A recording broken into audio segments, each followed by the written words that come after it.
Hello, everyone. Our daily prompt today is D-Day Landing Normandy Invasion. You can find all the prompts detailed at the bottom of the video description. All the images you will see in this video were created using the prompts on the list. Starting today, we'll delve into the central theme of each prompt and even share a joke or two from the era to make the content more engaging.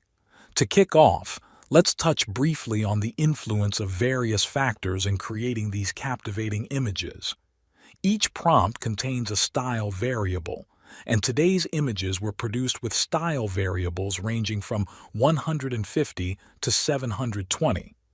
This particular prompt also includes hyper-realistic 4K resolution for exceptionally sharp images.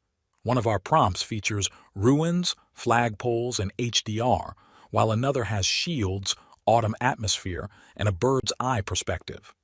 Now let's get into the history of the Normandy Invasion, more commonly known as D-Day. The invasion was meticulously planned. It was imperative to deceive the Germans into thinking the Allies would land elsewhere. To accomplish this, Operation Fortitude was set into motion, involving fake radio transmissions and decoys. Normandy was chosen for its strategic significance and was sufficiently far from the anticipated Pas de Calais landing site, where the Germans had concentrated their defenses. The lead-up. The Normandy Invasion, also known as Operation Overlord, was one of the most monumental military operations ever undertaken. Set for June 6, 1944, it required intricate planning and extreme secrecy. The Allied powers, mainly the United States, Great Britain, and Canada, had to ensure that the Germans would be caught off guard. Therefore, Operation Fortitude was enacted, which was designed to mislead the Germans into believing that the invasion would occur at Pas de Calais, the closest point between Britain and France. Fake inflatable tanks, false radio broadcasts, and even a phantom army led by General Patton were used to divert German attention. Why Normandy? Normandy was chosen as the invasion site for several reasons. Its beaches had suitable conditions for a mass landing, and the region was less fortified than Pas de Calais. Moreover, the terrain surrounding Normandy had the potential to slow down a German counterattack. It was crucial that the Allies secure a beachhead and quickly move inland to liberate France and eventually push into Germany.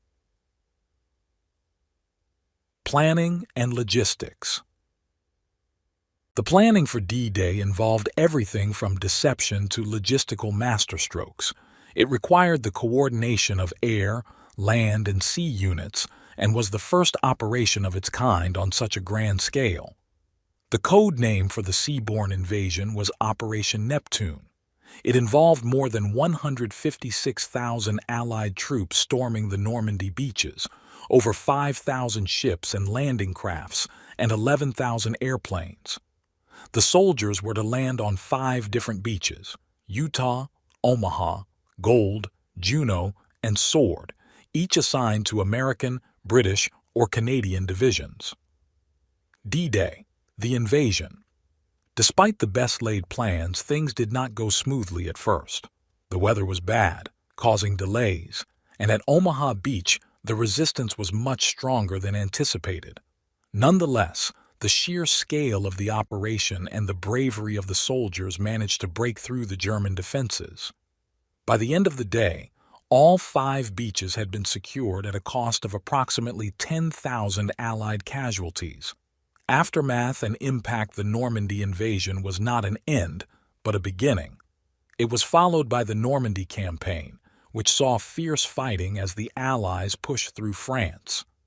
Towns like Caen and Cherbourg were significant objectives. The liberation of Paris in August 1944 signaled that the end was near for the Axis powers in Europe.